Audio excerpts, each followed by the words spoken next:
Welcome back to Metroplex Incorporated.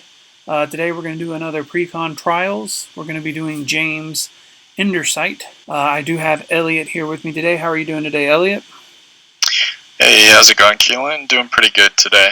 Good. Start of a new week, no complaints. Good. You gotten a couple games in lately? Not too many. I think one game in since last time we were able to talk. Gotcha. Okay. I know we played a couple times, but let's go ahead and jump on in here. So we've got James Eversight. He's got a battlefield of 7. He's got 19 health, and he's got a spell board of 3. He's got a ability, Convene with the Souls. It's a minor action and exhaust. Search your draw pile for an ally, reveal it, and place it into your hand. Place a number of wound tokens equal to that ally's life value on this card. Shuffle your draw pile. He is the Phoenixborn that does 5 Divine and 5 Ceremonial dice. So what do we think of James here? Larger than average battlefield, decent health, smaller than average spell board, but an ability that's pretty similar to what we recognize on the ceremonial die, with basically two key differences. The first, you get to search your actual draw pile, and the second being you take damage equal to the life value as opposed to the attack value of the unit. So definitely can synergize with a few different cards that have lower stats in life a lot better. Yeah, I agree. It's very interesting, him being a ceremonial, so he can pull them from his draw pile, and then he can also pull them back from his discard pile. So it's very interesting how, he's going to be a big ally guy, especially if you get those low-costed ones that are easy, that have low attack, low health, but have really good triggered abilities, because then you can just kind of pull them out of your deck and pull them out of your discard pile when you need them back. Absolutely. You can't have anything with 0 life, but allies with 0 attack, I could definitely see being of much use to him, or anything with a very low attack or life value that you can just keep cycling in. Vengeance. It's a reaction spell. You must discard it to pay the cost. It costs X basic die. That's a bit unique to it. This spell reads, you may play this spell after you declare an attack a Phoenixborn main action. Destroy X units you control. If you do, X target units you currently control gain the following abilities for the remainder of the turn. Overkill X. When this unit destroys a unit an opponent controls by attacking, deal X damage to that opponent's Phoenixborn. Spite X. When this unit deals damage to a Phoenixborn by attacking, you may deal X additional damage to that Phoenixborn. So let's break this down. So basically, when you declare an attack on a Phoenixborn, so that's your action. You say, I'm attacking a Phoenixborn. Doesn't matter how many units you attack with, just as long as you attack the Phoenixborn. You're going to destroy X units. So let's say we destroy 2 units.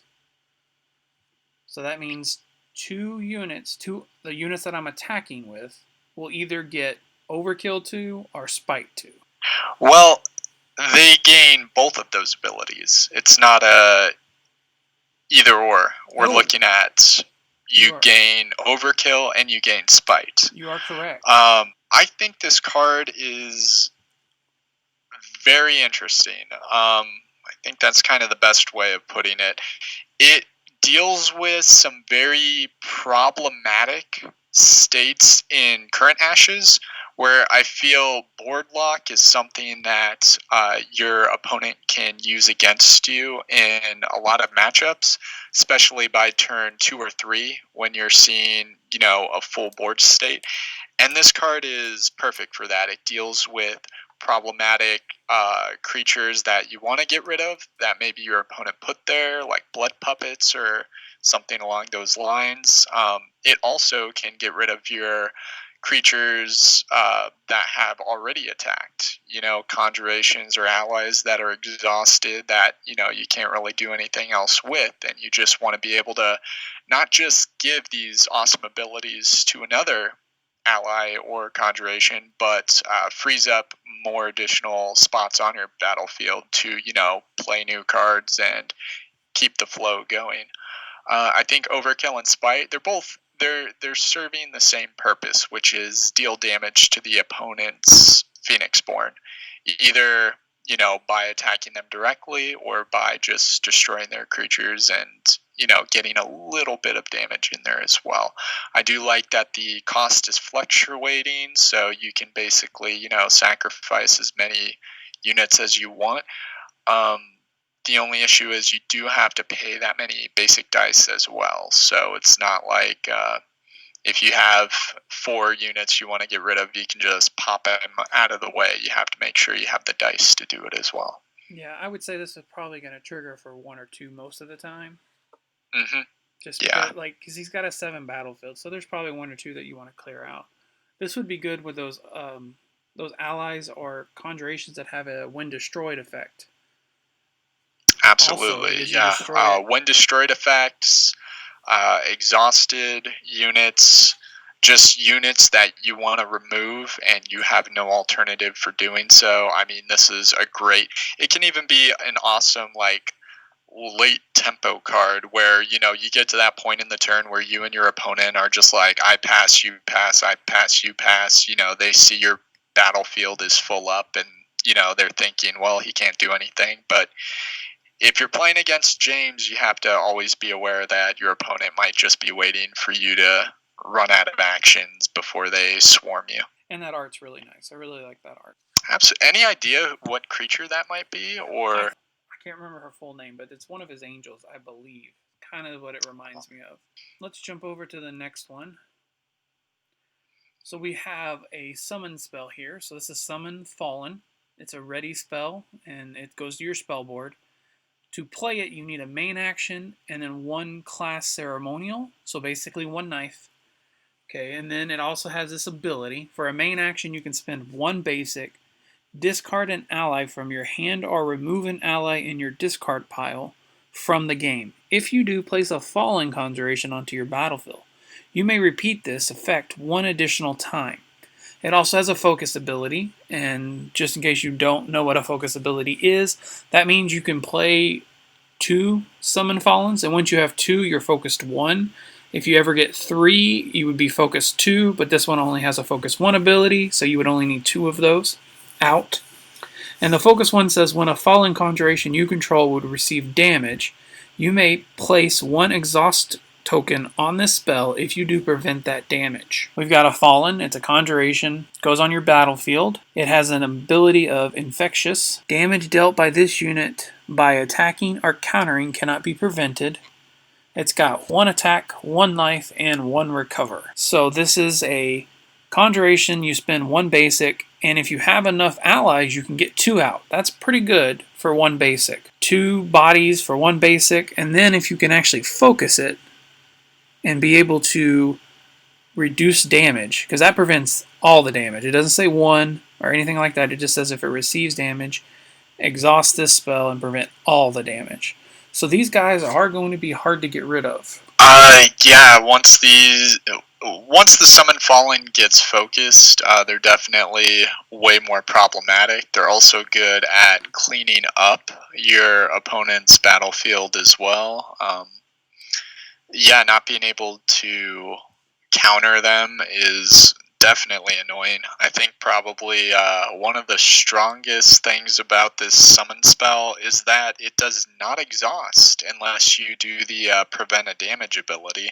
So you really only need 1 summon fallen spell on the board in order to get these endless hordes to start spreading.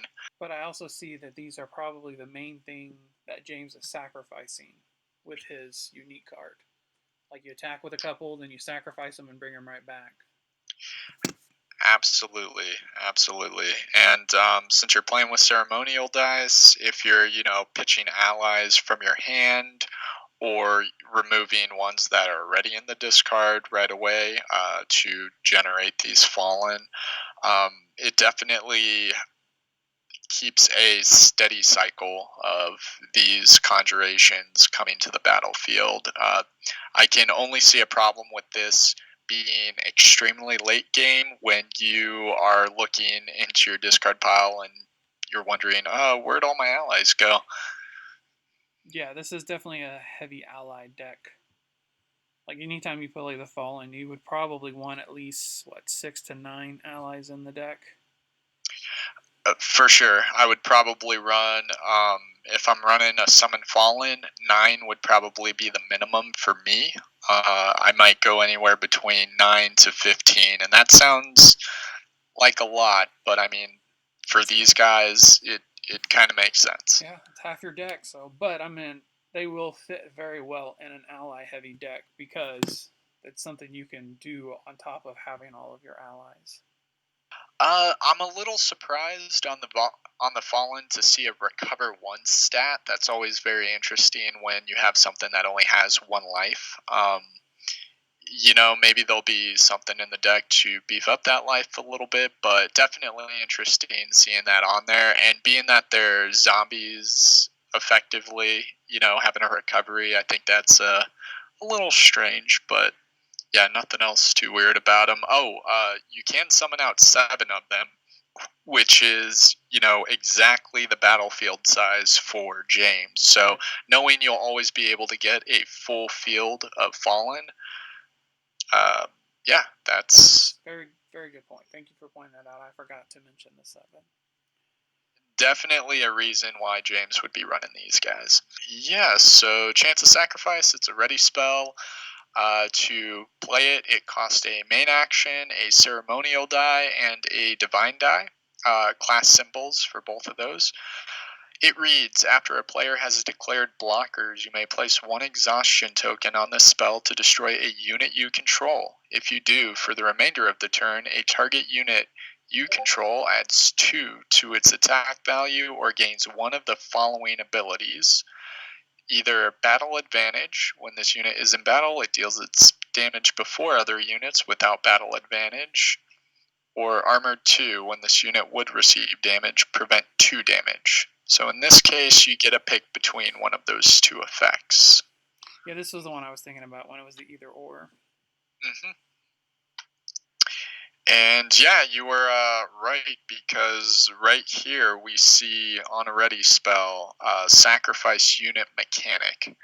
So something else to feed some of those weaker creatures or exhausted units you don't really have any further use for. And it's really nice because he can get those fallen out quickly. Because you spend 1 basic, you're getting 2 of them, and just be able to sacrifice them to pump up something else is definitely a interesting mechanic. Yeah, and I think the timing of the card is something we might see changed later on.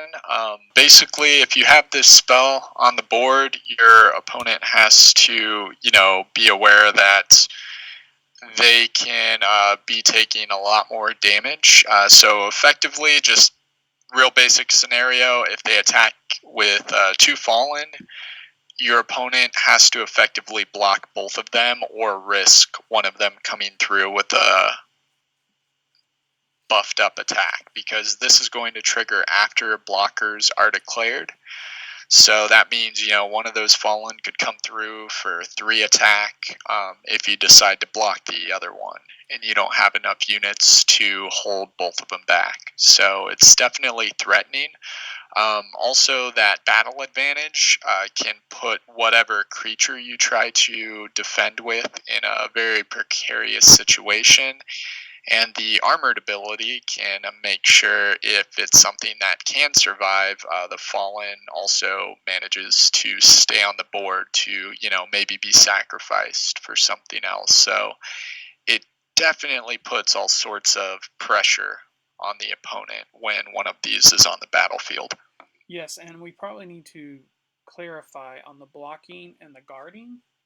So this says when a player declares blocker. So that means you're attacking his Phoenixborn. Because that is the only time you declare blockers. If you are attacking a unit, it is a guard.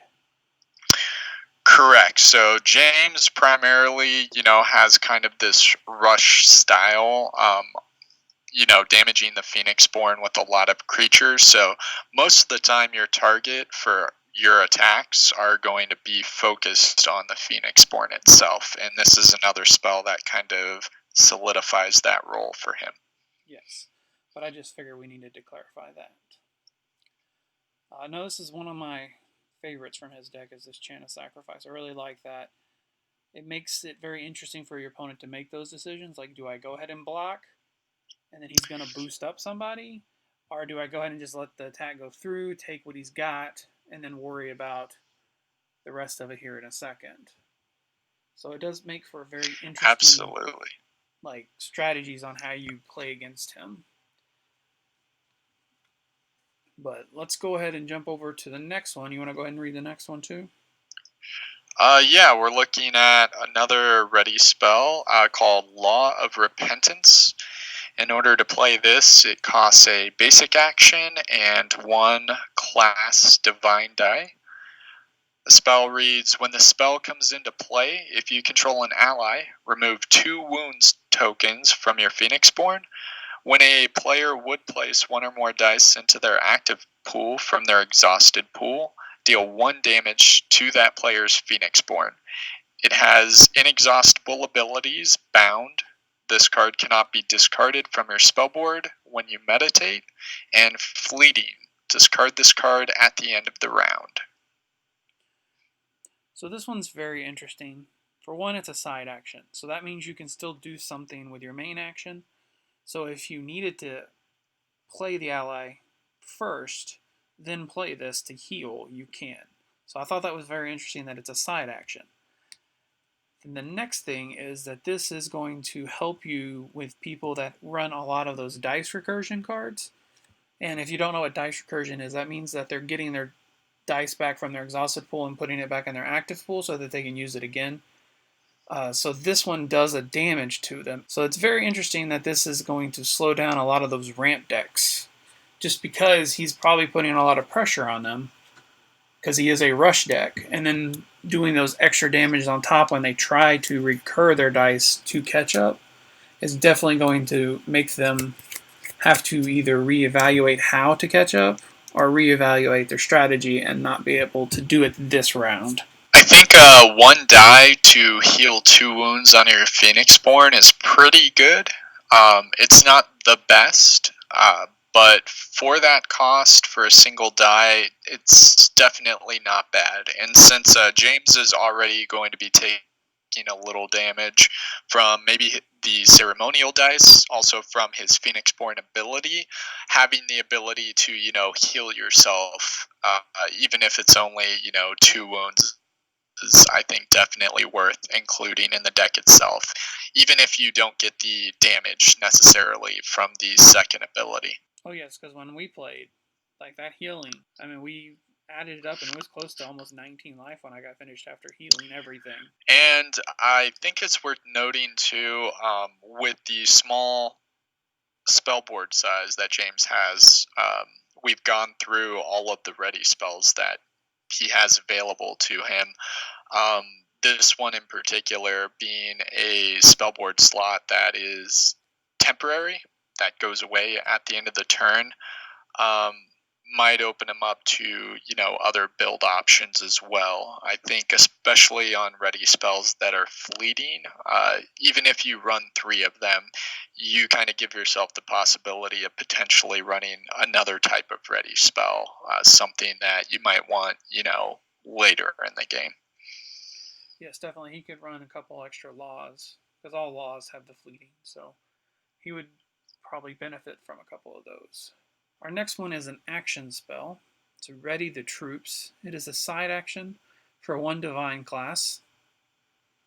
And it says choose X allies you control with 1 or more exhaust tokens on them and place them into their owner's hand. Remove X wounds from your Phoenixborn.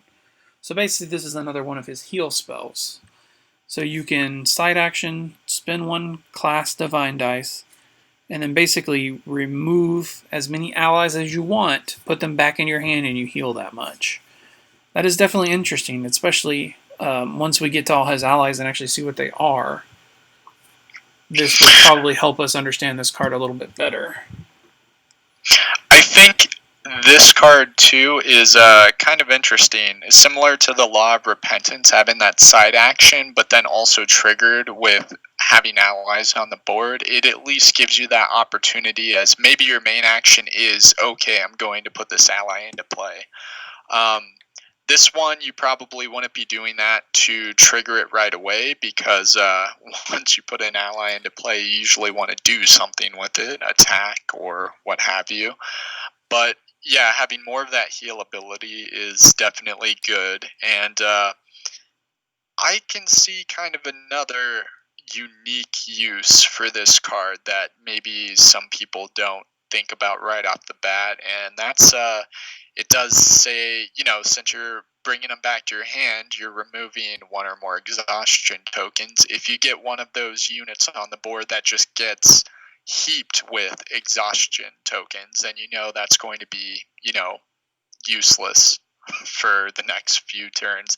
This is a great recursion to, just pop it back into your hand. Okay, I need to play it again. This is also really good with allies that have enter the battlefield effects. Oh, absolutely. Stormwind Sniper, I'm thinking, Sniper, right out of the Fire base Archer. set. That is pretty lethal. Yeah, because they both, you put them in 2 damage, put them back in your hand, then put them right back in. So, I mean, that's definitely something. Plus, you're healing on top of that. So, that's definitely something to look at, are the enter battlefield effects. I think the only real downside of this card is that not many allies are cheap. A lot of allies you're going to see have a minimum cost of like 2 dice. That's like most of them. And then your really good ones are usually around 3 or more dice. Yeah. So I don't think this is a card where you're really looking at that, I need to gain life for this ability. Usually you're going to be bouncing them back because you want to get rid of the exhaustion and you want to replay an ability on them. One of those two options. I think the life is just kind of a slightly added bonus. Reclaim Souls, it's another action spell. To play it, it does cost you a main action and 2 ceremonial class dice, so basically 2 knives.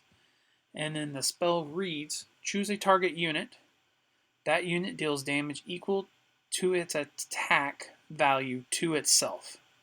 The owner of that unit selects a number of dice in their exhausted pool up to that unit's recover value, re-roll them, and place them into their active pool. So this is a recursion spell that I was talking about earlier. Mhm. So basically, you pick a unit, it does damage to itself, and then whatever the recovery value is, you get to place that many dice back into your pool after you roll them. So this could be one of the reasons that the Fallen have a recovery, because then they is something you could pick and get 1 dice back. I don't know if you really want to spend 2 to get 1 back. I don't really feel like that would be a big swing in your favor. But I believe he has 1 ally that has a 3 recover. So spending 2 to get 3 back, that one would work, especially if you needed some more of your divine dice.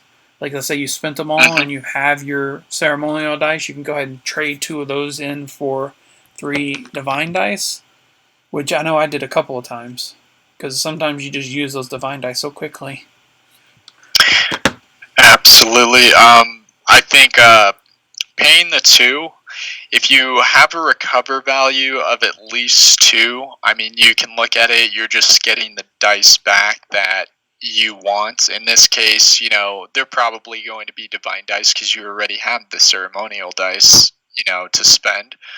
It could be you're trying to roll for a power side on one of the dice.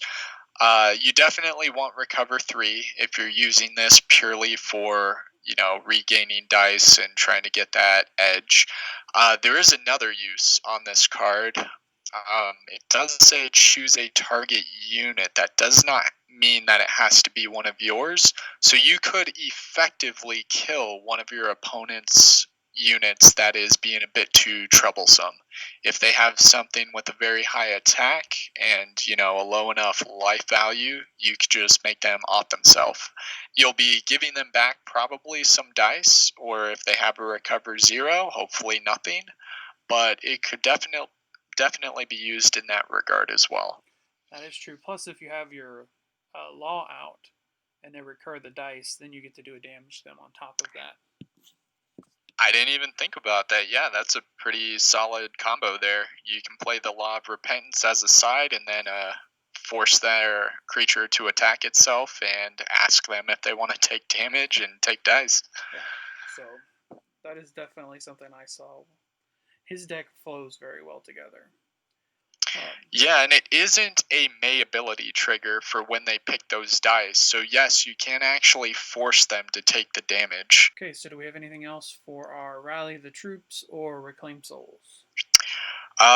No, but I've already discovered a couple things about these cards I didn't even think about the first time I played against them. So that's good. That's very interesting. That is why we do this. So let's look at some of his allies. I'm going to let you take this first one because the second one is my favorite in the deck. So go ahead and take this first one. Absolutely. We're looking at the Grave Knight. He is an ally, goes onto the battlefield, and he costs a main action, a ceremonial power die, a divine class die, and a basic die. 3 total. He has 2 abilities. First one is Battle Advantage. Again, that is when this unit does battle, it deals its damage before other units without the Battle Advantage keyword. And second ability is Smite 1. After this unit destroys a unit by attacking or countering, you may remove 1 wound token from your Phoenixborn. He has 3 attack, 3 life, and 2 recover. Battle Advantage is probably one of my favorite abilities, especially with anything that has 3 or more attack, because for the most part, 3 or more attack is going to be able to wipe any ally or conjuration off the board and not get attacked back. There's very few battlefield, either a conjuration or an ally that has more than 3 life, and so just that alone, I believe, is worth his 3 dice because he can keep those bigger allies and conjurations under control. Plus, then if you're killing them, you're also removing a wound, so you're healing. And so he was definitely very troublesome for my opponents when I played him, just because he was something that they had to deal with, and they couldn't technically deal with it in a battle, just because whatever he was going to battle, most likely he was going to kill. So they had to come up with other ways to deal with him. And I mean, even if by some chance your opponent does have something, maybe they got it beefed up with Rin's ice buffs or something. If you have chance of sacrifice on the field, this guy's going up to a 5 attack threat, and there's almost nothing in the game that is going to be able to stand up to that. I think just probably the last couple things worth mentioning. The Smite 1 on this ally, I don't believe I've seen Smite on another creature before, having the ability to destroy your opponent's units and remove wound tokens from James. This is now the second card in this deck that has the ability to heal James effectively. And solid life and recovery stat as well. 3 life is nothing to slouch at, and 2 recovery. You have to kill this guy, or he's just getting all sorts of use from your opponent. Yeah, because if you don't get to the 3 life, he's just going to heal it all anyway. So you definitely want to get up and just kill him when you can.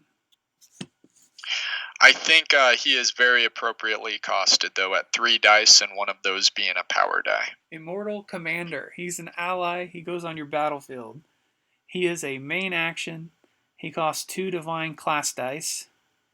He has a couple of abilities. The first one is Exert for a side action. Place 1 exhaust token on this unit. That's all it does. You just place an exhaust token on it. Then he has a non-exhaustible ability, Command 1. While this unit has 1 or more exhaust tokens on it, the attack value of all your other units you control is increased by 1.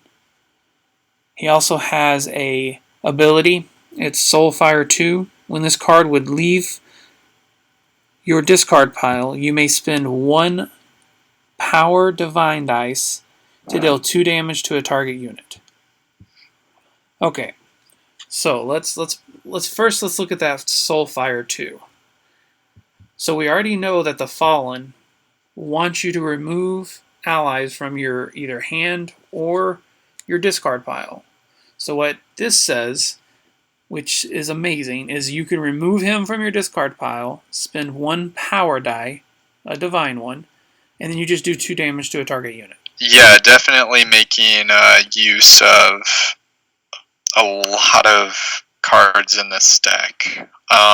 Not something you want to see on the battlefield, and what's even worse is that Exert ability is a side action, so effectively you can get him on the board, exhaust him, and you're threatening right away to overwhelm your opponent with a lot of high attack creatures. The one we just talked about, Grave Knight, he's going up to a 4 now, up to a 6 with Chant of Sacrifice. Yeah.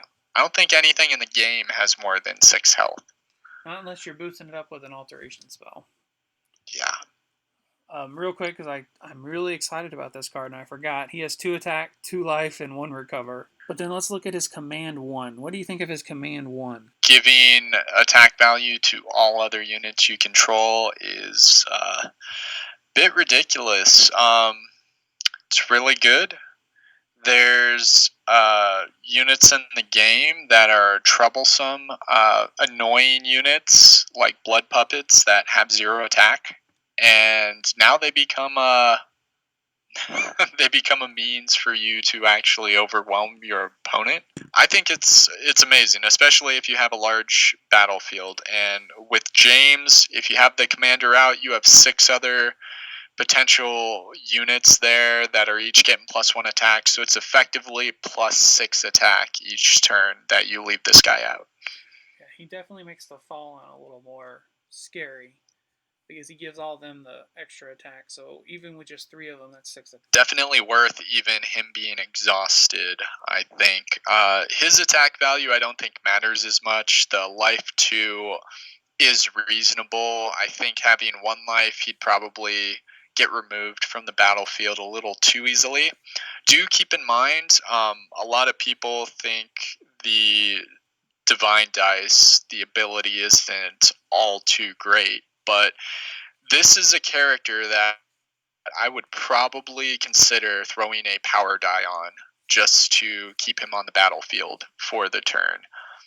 Getting him up to 4 life, having that little 2 damage sink on him each turn would definitely be worth it. Yeah. No, that's a good point. Being able to give him a 2 life cushion is definitely good because in all the games I played, he's the one that they always go for. Especially once he's exhausted and he's can't defend himself, they all target him. Which will be interesting with the new rules of that the Phoenixborn can only block once. Mm-hmm. These people that have, or these allies that have their exert abilities, because there's a couple of them, like how protective are they now that your Phoenixborn can't just keep jumping in front of them? So it'll be interesting to see on that aspect of the new rules. Do we have anything else for our Grave Knight or the best character ever, Immortal Commander? No, not really. I think the only other important thing, Immortal Commander, all of his triggers and dice are coming off of Divine. There's nothing tied to ceremonials. So, I mean, if you're running something that has Divine dice in it, I think this would be a serious contender for an ally in that deck. That's a very good point. Okay, well, let's jump over to the next 2. See, I think this here is the character that is on his Vengeance card. Well, since I said the Reaping Angel, let's go ahead and talk about her. So, Reaping Angel, she's an ally. She goes on your battlefield. She is going to cost you a main action, 1 class ceremonial, and 1 class divine, so 2 dice total. She has a special ability called Offer. When this unit comes into play, you may search your draw pile for an ally and place it into your discard pile. If you do, remove a number of wound tokens equal to that ally's recover value from your Phoenixborn. Shuffle your draw pile. Then she has another one, Substance 1. When a unit you control would receive damage, you may place 1 wound token on this unit. If you do, prevent 1 damage to that unit. She has 1 attack, 2 life, and 3 recover. So she's the one you probably want to be pulling out of your draw pile and putting in the discard because she's going to heal 3 off of your Phoenixborn with her offer ability. But we are seeing a lot of his abilities look at the recover value, which I think is interesting because a lot of times when you play, recover is not a big deal because you get those characters that have 2 life and 2 recover, which you hardly ever get to use because they usually die by then. So it is interesting to see a Phoenixborn use that ability and use the recover other than just recovering their Phoenixborns. And it is also interesting that she can block, not block, but she can take wounds to prevent damage to help your other characters. And I do like her 3 recover, even though she only has 2 life, which kind of, I always wonder why they throw numbers off like that, but they probably do it for a reason. Plus, it makes her offer ability really good. What do you think of Reaping Angel? So Reaping Angel, I like for a couple reasons. If you're running 3 of them, I mean, you essentially are going to play one, and you have 2 other ones to which you can trigger her ability. If she dies and you bring her back with the ceremonial die, you're just taking 1 wound, which is very nice. And that essentially means if you play her again, you can trigger up that offer ability again. So as long as you have units in your deck with decent recover, it's pretty worthwhile, I think, to keep kind of cycling her ability in. So this would be one of the ones I would probably use with like Rally the Troops, especially. She's only 2 dice to put into play. Her attack is low enough, you can recur her. The life and recover values are a little wonky, having only 2 life but a higher recover. The recover is obviously to be, a type of synergy with herself to kind of get that healing train going over and over. But you also have like Reclaim Soul, which works with her beautifully. This is the card where if you're looking to get more dice into your pool, you want to trigger it with Reaping Angel because she will only deal 1 damage, which means she'll stay on the battlefield, she'll recover it, and you'll get additional dice back in. Yeah, she almost seems very close to being his unique card. Like he has so much stuff in here that you kind of think she is the unique card. Because after you read a Yeah, bunch of it, like you're like, wait, she like really works well with almost every card in here. absolutely. I think probably the biggest issue with her is just that 2 life, but I mean there's ways of mitigating that. If you get unit guard, if you get alterations, you can try to keep her on the battlefield. But even if she does go away, again, you're playing ceremonial die, you can get her back for pretty cheap too, so not a big deal there. And I feel like she's not a big threat. And so a lot of people aren't going to target her unless they just have a couple extra attacks to get her off the table. But she's not probably going to be a lot of people's first choice on, oh, I need to remove her. Yes, and she does keep your immortal commander safe as well with that sustainability. Quite annoying being able just to soak damage that is going elsewhere. Also, for what it's worth, can keep the fallen going too. If you're wanting to attack with your horde of 1/1s and they're just getting pinged off the board by maybe frog dice or whatever minor annoyance, maybe you're up against a coal player, yeah, she can take some of that damage and make them have to use additional resources to deal with your horde. Speaking of Horde, our last ally, I believe, is the Rising Horde. It's an ally, it goes on the battlefield. It has a main action, and it's going to cost you 2 ceremonial die, class faces, so 2 knives. They have a unexhaustible ability, Raise the Fallen. When this unit is destroyed, place 2 Fallen Conjurations onto your battlefield. It has 1 attack, 1 life, and 1 recover. What do you think of the Rising Horde? Rising Horde is Pretty good. For 2 dice, I mean, you wouldn't pay 2 dice for a 1/1/1 ever. However, once you've used it up, you can effectively sacrifice it with any number of the cards we've gone through so far and get 2 more fallen onto the battlefield. So effectively, you're dealing with 3 1/1/1s, and that's pretty good. That's a respectable stat line on a normal unit. I would pay 2 dice for a 3/3/3 Yes. almost every time. And so, like, the first time I saw this card, I was like, why is this 2 dice for a 1/1/1? And then I had to read and find out what the fallen conjurations were. And then once I saw that, I was like, oh, so basically 2 dice for 3 bodies is, I mean, who wouldn't do that? Like, that's a great exchange. Absolutely, and couple things that this can synergize with: that chance of sacrifice, the vengeance. If you're playing really weird, the reclaimed soul might even help you out. Just popping more units up on the battlefield. It's just got some great, amazing synergies with James, and being able to search your draw pile for it. You're only going to take 1 damage because of James's Phoenix-born ability when you add it to your hand, and 2 class die isn't terrible. It's probably very playable in almost any hand you're going to have. And it's one that you definitely want to get to your discard so that way you can pull even more fallen out. Absolutely. Okay, do we have anything else for our Reaping Angel and our Horde?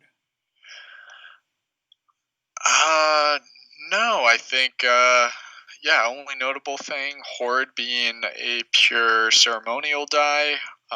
Would definitely see some good use in those style decks. Again, being able to get out 3 units, 1/1/1s for 2 dice, totally worth it.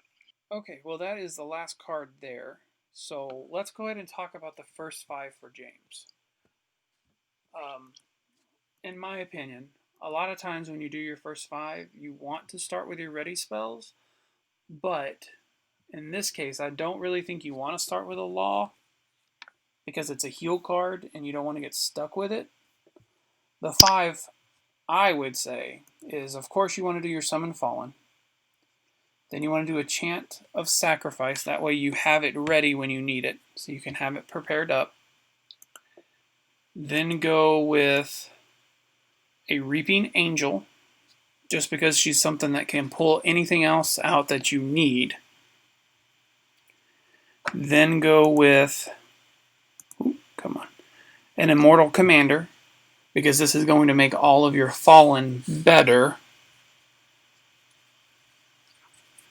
And then the last one I would take is Reclaim Souls.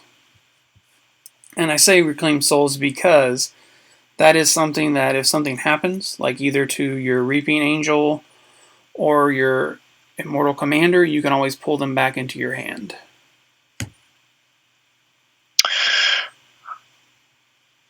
Wait. Let's see. So that was the wrong one. I meant the Rally the Troops. My bad. Rally the Troops is the one that puts them back in your hand. I said the wrong card. Mm-hmm. What about I think you? I agree with most of your starting 5. Summon Fallen, Chance of Sacrifice, Reaping Angel, even Immortal Commander. The last one, and this might change for some people because you do have James's ability, which I think is worth noting. You can search your draw pile for an ally, reveal it, place it into your hand. So if there's an ally that you need, with your starting 5, keep in mind you have that James ability. And I think in this case, a Rising Horde for sure is going to be something that you're going to want to have in there, because it's going to give you that ability to start generating some fallen and really putting an early aggro presence on your opponent. I think something else to always put into consideration with your starting 5 is dice count. Um, with new ashes, you're going to much more easily be able to play, the dice that you have without having to worry about too much dice manipulation, dice getting exhausted early on when you need them to pay for things. And right now, it looks like with everything that's out, your Summon Fallen, Chant of Sacrifice, Reaping, and Immortal Commander, just looking kind of at those four, we're looking at 3 Ceremonial and 4 Divine. And that would mean the Rising Horde would bring us right up to 5 Ceremonial. And the Rally the Troops would bring us up to 5 Divine. I think the only problem is we would be 1 die short for playing the Summon Fallen card. So that's really it. I don't really have a difference of opinion. Like the Rally the Troops, I think can work. I think you could also maybe run a Vengeance in its place, and then you're almost always going to go seek out your Rising Horde to get that going. Yeah, because I also thought that you could do you play your Fallen Angel and put the Rising Horde into your discard, Yeah. and then you could even pull it back with a ceremonial or use it for your Fallen. And so it Mm-hmm. was just one of those that I figured there was easier ways to get it out instead of just having it in my hand at the start. Absolutely. Okay, so let's get back. Oop. Okay, let's get back to James here, and let's see. Are there any cards from other people's decks that stand out to you that you would want to include into James's to start start beefing up his deck? Well, not being all too familiar with the divine cards quite yet, thinking back to maybe a few ceremonial ones. It's a very good question. Well, while you think, I've got a couple that I came up with. My Yeah, first what do we one, got? Fire Archer, Mm, because it's a 1 ceremonial die, and it's a 1/1, and when it comes into play, it does 1 damage to something. And so that's something that has a enter the battlefield ability. So it's definitely something that recurs, and it's not very expensive. It's just 1 ceremonial. And it's something that you can either pull from your deck or pull from your discard pile and not take a whole lot of damage, which is what you kind of want with James. So then that way you can just heal it right back. And so Fire Archer was my first one that just really jumped out to me. yeah. And then another one is the Crimson Bomber. Both of those are from Brennan's deck, and they're all ceremonial. It's 2 ceremonial for a 3/2, and then it's got a side action of do 3 damage dispersed as you want. And so it's just something else to help James clear the way for his Fallen to bring back. I think, just looking at a few of the core set cards too, Leech Warrior is actually a pretty good ally considering the layout. For 2 ceremonial class die and a basic, you get Shadow Drain whenever this unit receives 1 or more damage. Select a die in your opponent's active pool, place it into their exhausted pool. And he also, I think, has the most important stat line. He has a 2 attack, 3 life, and 3 recovery. And I think that 3 recovery plays very nicely with the Reaping Angels synergy. Yes, that is definitely a good one. Another one from the starter that I think is a good one is the Summon Sweeping Willows. It's when an ally is destroyed, you play it. It's a reaction spell, and it gives you 2 Sleeping Widows, which are 2/1s. And so it's just another way of turning your Fallen into more creatures. Absolutely. And it's And I also think just the last one, well, There's a couple, but I think when we were talking before about that ready spell slot, that James might have a small sacrifice fits pretty well into there. Being able to ping your units, potentially ping them off the battlefield for 1 damage, and then deal that damage to another opponent's unit is going to help you free up space on your side and take out their troublesome units. And then once you focus it, you can exhaust both units. And you have ways of clearing yours out. You've got a whole deck built with ways of doing that. And I think that spell is very, very powerful in this setup. Definitely agree there. Okay, you got any others you want to mention? I mean, Final Cry is a no-brainer. Deal damage to your opponent's Phoenixborn when one of your units gets destroyed. That's going to happen, and you want to kill your opponent's Phoenixborn. So, yeah, I think the only weakness of that is that the cost is 2 power die. There's not a lot of focus going on for like changing your die sides. So unless you're okay meditating away a lot of cards, and to be fair with James, he already has a good number of cards that send cards into his discard pile from his deck. Like, you're going to be thinning your own deck out with his ability with Reaping Angel. So if you're meditating cards out of your deck as well, I feel like you could be burning yourself down a little too quick. Yeah, so that is something you have to be careful with him, because he is pulling. Yes, him, and if you do the Reaping Angel, that's 2 cards pulling cards out of your deck. And if you're triggering your Reaping Angel over and over with your Rally the Troops, that's going to cause more issues. So Definitely. just gotta be careful. But he is a rush deck, so I mean, maybe that does play to his advantage. Maybe you're just rushing through your units and cards as quick as you can, and you're just hoping you can burn your opponent down in 2 to 3 rounds. Okay, we have anything else we want to mention on James? Not really. Just that age-old question, essentially.